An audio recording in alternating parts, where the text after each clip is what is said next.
Hello, I'm Daniel Lance Wright. I'm a novelist. I love to write stories.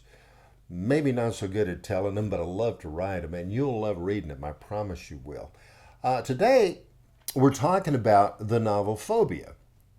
Now, it's a suspense thriller, and it was released a couple of years ago. But I have a good friend and my book manager, Tony Whitehead, who dropped by and says, "You really need to be reading some excerpts and putting these out there for people to really know what it is that you have written." And I'm going, yeah, okay, I'm not much of a marketer, so I'm gonna trust you on that. And so that's what I'm doing. That's what I'm doing. He's sitting on the other side of the camera. See my hand? Yeah, he's sitting on the other side of the camera over there. And he's urging me on is what he's doing. But anyway, Phobia. Move it. Phobia. This is the book that I'm going to be reading an excerpt from right now. And I hope you enjoy it. Here you go. Oh, incidentally, I have to take my glasses off to read. Okay. Once checked in, they entered a clear plexiglass dome gangway, and the thought struck Nick that it was probably designed and approved by OSHA. His whimsical grin fell quickly when he realized he had a problem developing behind him.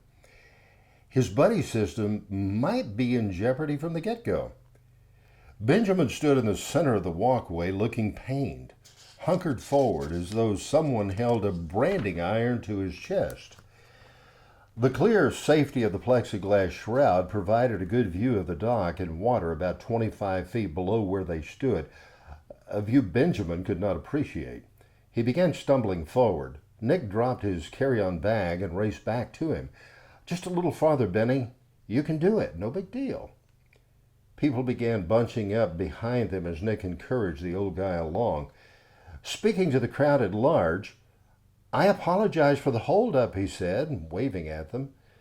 He snatched up his bag in one hand and while holding Benjamin around the waist with the other. Trish began reacting to people crowding closer. Her knees wobbled and her steps slowed, providing yet another obstacle to a smooth-flowing line of tourists. A jumble of increasingly irritated vacationers began to push closer. Tempers flared fast after such a long time outside in the sweltering heat, waiting to check in. The gangway was not intended for dawdling, no air conditioning. The sun beamed harshly through the plexiglass, even though it was tinted. "What's the matter?" came a taunting voice from farther back in the line. "Are there retards up there or what? Let's get this line moving. It's hot in here." Emboldened, others tossed out unflattering comments as well. Trish's uneasiness added awkwardness to her step as she hurried to Nick's side, coming into bodily contact with him. She clutched his arm and whimpered. While still holding on to Benjamin on one side, he reached for Trish to lend what support he could. He found himself pinched between agoraphobia and acrophobia. Trish appeared as though she might burst into tears. Her lower lip quivered. She looked up at him. "I'm sorry, Nick. I'm trying." Lydia seemed no better off. The closeness of the covered gangway stifled her. Her face reddened. Perspiration popped and she groped for and grabbed Trish's hand. Nick became concerned. All three succumbed at the same time to different phobic afflictions, and they hadn't even boarded yet. "Oh, Lord, have I screwed up?" he wondered. But he didn't expect clouds to part and drop a divinely inspired answer on him. And that's Phobia.